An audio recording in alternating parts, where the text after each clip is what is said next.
Hello दोस्तों, आपका स्वागत है क्रिएटिव टॉक्स के एक नए वीडियो में।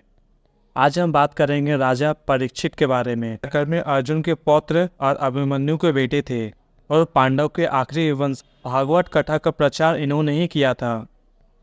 पांडवों ने संसार त्याग करते समय इनका राज्य अभिषेक किया था। इन्होंने धर्म के साथ अपनी प्रजा का पालन किया।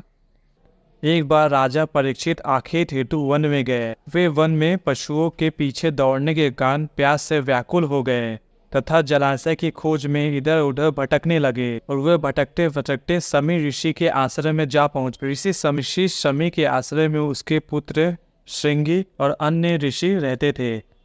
उस समय सभी लोग जंगल गए हुए थे और शमीक ऋषि आश्रम में समाधि लीन बैठे हुए थे। इस समय प्यास से व्याकुल होते हुए राजा परीक्षित आश्रम में पहुंचे। राजा ने इधर उधर आश्रम में काफी पानी तलाश किया। शमीक ऋषि जो समाधि में लीन बैठे थे उनके पास गए और बड़ी ही विनम्रता से उनसे कहने लगे, मुझे प्यास लगी है, कृपया मुझे पानी पिलाइए। राजा ने यही बात 3-4 बार उनसे कहे, लेकिन ऋषि समाधि में लीन थे, इसीलिए वो उस पर ध्यान ही नहीं दिए। राजा को लगा ऋषि समाधि में लीन होने का ढोंग कर रहे हैं। इस बात पर राजा को गुस्सा आ गया और पास ही में पड़े एक मरे हुए सांप को उठा के उन्होंने ऋषि के गले में डाल दिया।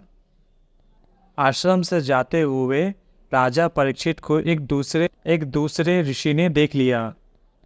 सभी ऋषि राजा के स्वागत के लिए उसी क्षण आश्रम में पहुंचे, लेकिन जब वे आश्रम में पहुंचे तो राजा जा चुके थे। साधना में लीन बैठे शमीक ऋषि के गले में सांप लिपटा देख सभी आश्चर्यचकित हो गए और इतना देख के उनके पुत्र श्रृंगी को क्रोध आ गया और उन्होंने हाथ में जल लेकर राजा को श्राप दे दिया। मेरे पिता का अपमान करने वाले राजा परीक्षित की मृत्यु आज से 7 दिन बाद नागराज तक्षक के काटने से ही होगी। उस समय अन्य ऋषि राजकुमारों ने शमी ऋषि के गले से वो मरा हुआ सांप निकाला। तभी शमी की साधना टूट गई। जब ऋषि शमीक ने उनसे सारी बात पूछी तो उन्हें सारी बात समझ में आ गई।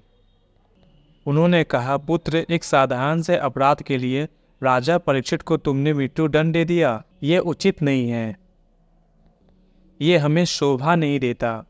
इसीलिए तुम ईश्वर की शरण जाओ और अपने अपराध की समय याचना करो।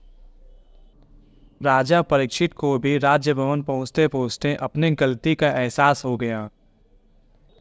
ऋषि शमीक का एक शिष्य राजा परीक्षित के पास गया और कहने लगा, हे राजन, ब्रह्मा समाधि में लीन शमीक ऋषि की ओर से आपका उचित आदर सत्कार नहीं हुआ, जिसके लिए वो आपसे समय याचना करते हैं।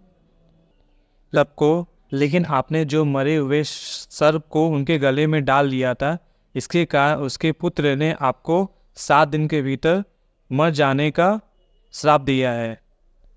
उनका ये श्राप असत्य नहीं हो सकता। अतः आपसे निवेदन है, इन 7 दिनों तक अपना ध्यान ईश्वर में लगाए और आराधना में लगाए, ताकि मोक्ष मार्ग का रास्ता आपके लिए खुल सके। श्राप की बात सुनकर राजा परीक्षित व्यास मुनि सुखदेव के पास गए, जहाँ सुखदेव जी ने 7 दिन तक लगातार राजा परीक्षित को भागवत कथा सुनाई थी। तभी से भागवत कथा 1 सप्ताह होने की प्रारंभ हो गई।